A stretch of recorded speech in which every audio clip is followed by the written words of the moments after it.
네, 감사합니다. 오늘은 여호와 앞에서 행하라, 여호와 앞에서 행하라라는 제목으로 하나님의 말씀 함께 나누도록 하겠습니다.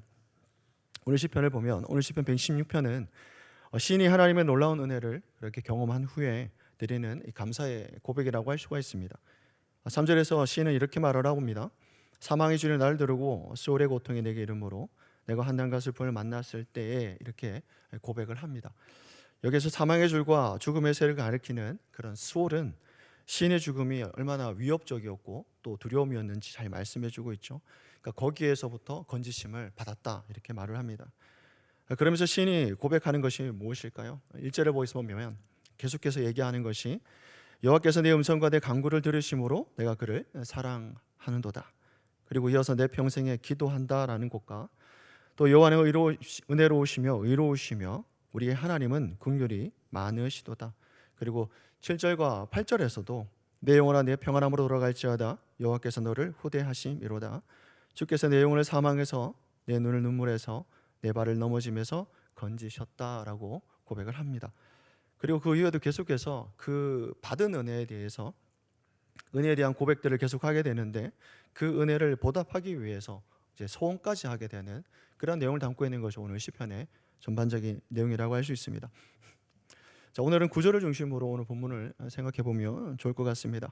그러면서 시인이 이렇게 고백을 하고 있습니다. 우리 9절입니다. 9절을 함께 읽도록 하겠습니다. 시작하시겠습니다. 네, 여호와 앞에 행하리로다. 아멘. 내가 생명이 있는 땅에서 여호와 앞에 행하리로다. 여기에서 생명이 있는 땅이라고 말할 때는 천국을 가리키는 말이 아니라 3절에 보면 사망과 수월에 대조되는 그런 표현입니다. 아직 살아있는 사람들이 살아가는 이 땅을 의미하고 있죠. 그러니까 오늘 우리가 살고 있는 이 땅을 말하고 있습니다. 그리고 이렇게 고백을 합니다. 여호와 앞에서 행하리로다. 여호와 앞에서 행한다. 행한다는 말은 본래 이 언어는 걷다라고 하는 뜻입니다. 걷는다, 걷다. 그러나 성경에서 하나님 앞에서 걷는다라는 표현은 단순히 몇 걸음을 걷는 것을 넘어서 잘 알고 계시겠지만 하나님과의 관계 속에서 살아가는 그런 삶의 그런 방식, 방향을 이야기를 합니다. 생명의 방향인 것이죠.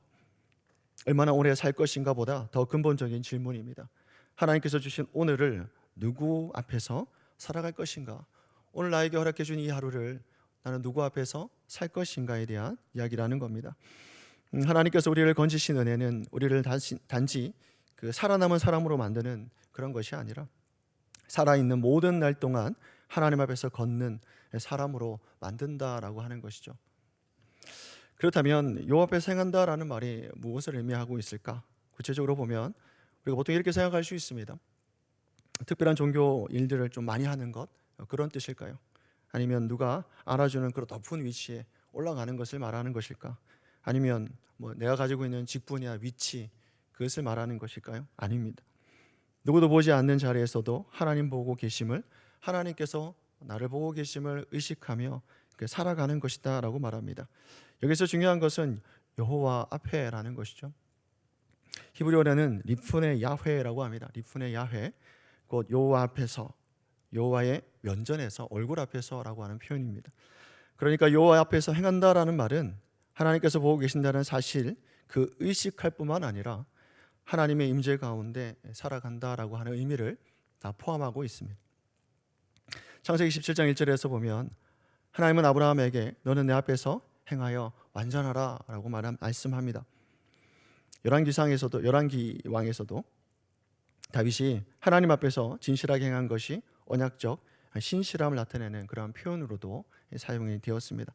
그러니까 요 앞에서 행한다, 행하리로다라는 말은 단순히 개인적인 그런 경건의 열심이 아니라 하나님의 구원을 경험한 사람이 하나님과의 관계 안에서 남은 생애를 살아간다라는 것이죠. 오늘을 살아가는 것, 남은 생애를 살아가는 것, 무엇으로 살아갑니까? 감사와 헌신으로 살아간다라는 겁니다. 그것으로 이제 응답하는 것이죠. 자, 여기서 8절과 9절을 함께 보면 아주 중요한 연결점을 보게 되는데, 자, 8절에서 시인은 내 발을 넘어짐에서 건지셨나이다 이렇게 고백을 합니다. 자, 그리고 그 건지심을 받은 발로 이제는 어떻게 말합니까? 여호와 앞에서 행한다라는 것이죠. 그 여호와 앞에서 걷겠다라고 하는 고백입니다. 그렇습니다. 우리는 어려울 때 하나님을 찾지만 문제가 해결되면 다시 사람의 시선이나 또 자신의 욕망 앞에서 살아갈 수 있습니다. 그렇게 살아가는 것이 쉽죠. 그러나 시인은 자신에게 다시 주어진 오늘을 더 이상 자기 마음대로 사용할 시간이 아니라 그 하나님 앞에서 살아가야 할 은혜의 시간으로 받아들이고 있다라는 겁니다. 오늘을 살아가는 것은 내가 하나님으로부터 받은 은혜의 시간이구나. 그런 그 은혜의 시간을 내가 오늘을 살아간다는 것이죠. 가정에서 말할 때나 직장에서나 사람을 대할 때나 돈을 사용할 때나 마음속으로 누군가를 판단할 때에도 늘 하나님 앞에 서 있는 사람으로 살아간다는 겁니다. 그 하나님 앞에서의 삶은 얼마든지 우리가 쉽게 꾸며낼 수 있지 않겠습니까? 사람들의 평가에 맞춰서 경건의 모습도 보일 수 있습니다. 사람을 속일 수도 있죠. 가장 제일 무서운 자리가 저와 같은 그런 목회자가 될 수도 있습니다. 그러나 하나님 앞에서의 삶에는 결코 숨길 수 있는 자리가 없다는 것입니다. 하나님은 우리가 무엇을 했는지만이 아니라 왜 그렇게까지 했는지까지 다 아시는 분 아니겠습니까? 우리의 말뿐 아니라 그 말 속에 감추어진 욕심과 두려움과 인정받고 싶어하는 마음까지도 보고 계시는 분이 하나님이시다라는 것을 우리는 잘 알고 있습니다. 그래서 하나님 앞에 산다는 것은 결코 그런 가벼운 것이 아닙니다. 우리 힘만으로는 감당하기 어려운 삶 아니겠습니까? 그렇지만 시인은 자신의 의지와 결심을 근거로 이 고백을 하고 있지는 않습니다. 주께서 이렇게 고백하죠. 자, 주께서 건지셨나이다. 그러므로 내가 요 앞에서 행하겠다는 것이죠. 이게 중요한 것 같습니다. 무슨 말이겠습니까? 먼저 하나님의 구원이 있었고 그 은혜에 대한 응답으로 새로운 삶이 시작이 되었다라는 겁니다. 신앙은 하나님께서 은혜를 받아내기 위해서 하는 것이 아닙니다. 이미 받은, 우리가 잘 알고 있는 것처럼 이미 받은 은혜 때문에 삶의 방향이 달라진다는 것입니다. 순종은 구원의 조건이 아니라 구원받은 사람들이 드리는 응답이라는 것입니다.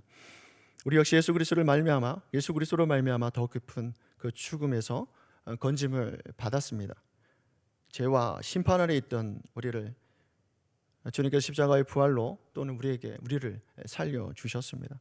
예수님 단지 우리 몇 가지 문제를 해결해 주시는 것으로 그렇게 끝나신 분이 아니라 하나님 떠나 살았던 우리를 다시 하나님 앞으로 데려오시기 위해서 죽으시고 부활하셨다는 사실입니다.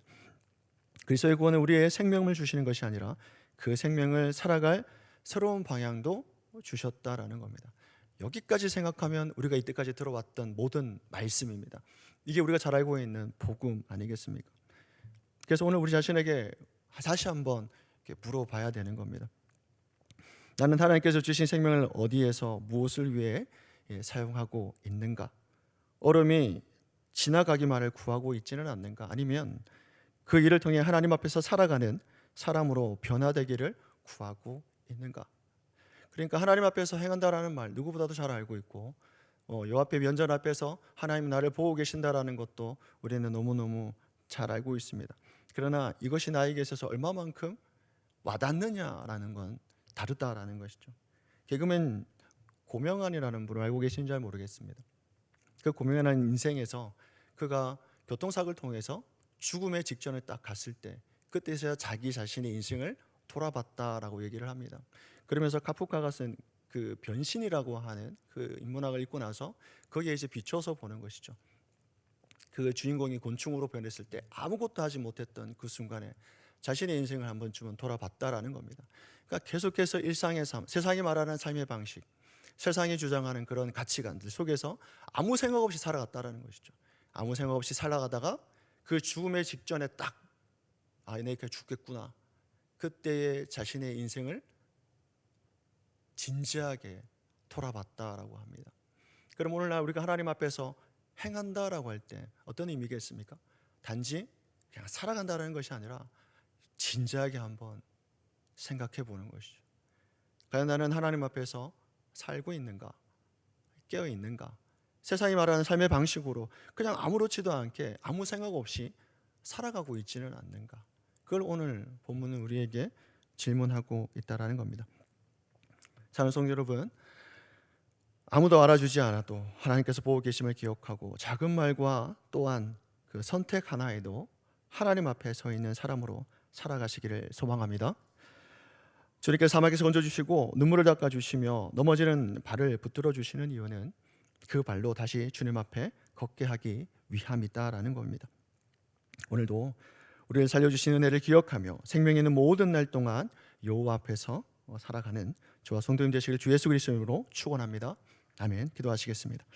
사랑이 많으신 하나님, 사막에서 건지시고 눈물을 닦아주시며 우리의 발을 붙들어 주심을 감사드립니다.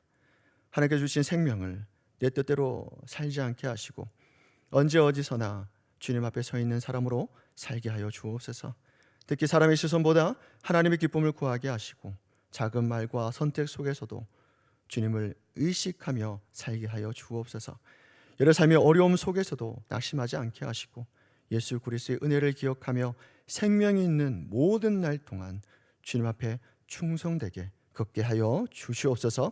감사와 찬양 올려드리며 예수 그리스도 이름으로 기도드립니다. 아멘.